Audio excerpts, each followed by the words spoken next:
الحمدللہ رب العالمین والصلاة والسلام علی خاتم النبیین اعوذ باللہ من الشیطان الرجیم بسم اللہ الرحمن الرحیم۔ معزز ناظرین کرام، آج ہم تفسیر صراط الجنان کا مقدمہ میں سے کچھ سننے کی سعادت حاصل کرتے ہیں۔ سب سے پہلے قرآن مجید کا تعارف سنتے ہیں۔ قرآن کریم اس رب عظیم کا بے مثل کلام ہے کہ جو تمام مخلوق کا خالق ہے، مالک ہے، رزاق ہے، اور جسے چاہتا ہے جو عطا کرتا ہے اور جسے چاہتا ہے اس سے واپس لے لیتا ہے۔ اور یہ اس رب عظیم کا کلام ہے کہ جو موت دیتا ہے اور موت دینے کے بعد دوبارہ زندہ بھی کرے گا، وہ قادر مطلق ہے، اور جسے چاہتا ہے ذلیل کرتا ہے، جسے چاہتا ہے عزت اور مرتبہ دیتا ہے۔ قرآن مجید کی ابتدا رمضان شریف کے اندر ہوئی، اور اس کو لانے والے وہ حضرت جبریل امین علیہ السلام ہیں کہ جنہوں نے قرآن پاک کو آقا کریم صلی اللہ علیہ وسلم تک پہنچایا۔ قرآن کریم کے کثیر اسما ہیں۔ اس کا ایک نام برہان بھی ہے، ایک نام فرقان ہے، ایک نام کتاب ہے، اور ایک نام مصحف ہے، اور ایک نام نور ہے۔ اس کے علاوہ بھی قرآن کریم کے بہت سے نام ہیں۔ اللہ تعالیٰ نے قرآن کو عظمت کیا عطا فرمائی۔ اللہ پاک ارشاد فرماتا ہے، یا ایھا الناس قد جاءکم برہان من ربکم وانزلنا الیکم نورا مبینا۔ ترجمہ کنز العرفان۔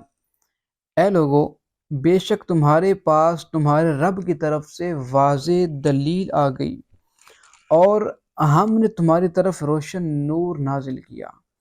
یہ قرآن پاک کی عظمت ہے۔ قرآن پاک کو اللہ تعالیٰ نے عظیم مرتبہ عطا فرمایا۔ اللہ پاک کیا ارشاد فرماتا ہے، اے لوگو تمہارے پاس رب کی واضح دلیل آ گئی ہے، کہ رب کی دلیل ہے، اس کے اندر ہر چیز موجود ہے۔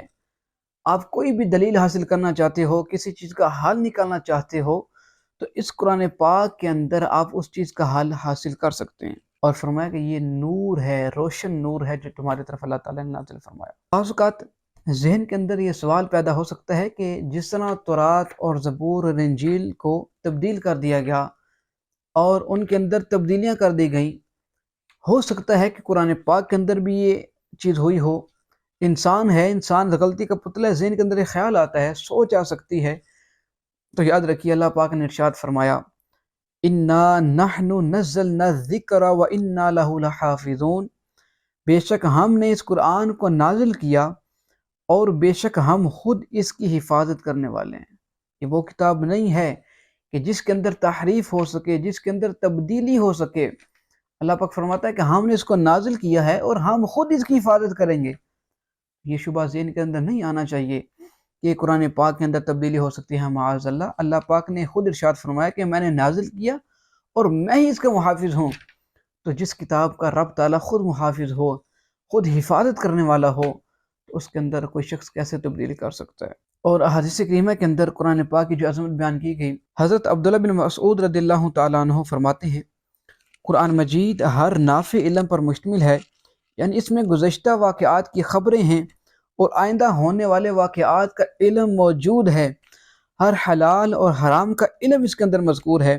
اس میں ان تمام چیزوں کا علم ہے جن کی لوگوں کو اپنی دینی، دنیاوی، معاشی اور اخروی معاملات کی ضرورت ہوتی ہے۔ قرآن پاک کے اندر ہر چیز کا علم موجود ہے، اور اس چیز کا علم موجود ہے کہ جس چیز کی لوگوں کو ضرورت ہوتی ہے، چاہے وہ علم دینی ہو، دنیاوی ہو، معاشی ہو، یا ہر چیز کا علم اللہ تعالیٰ نے قرآن پاک کے اندر موجود فرمایا۔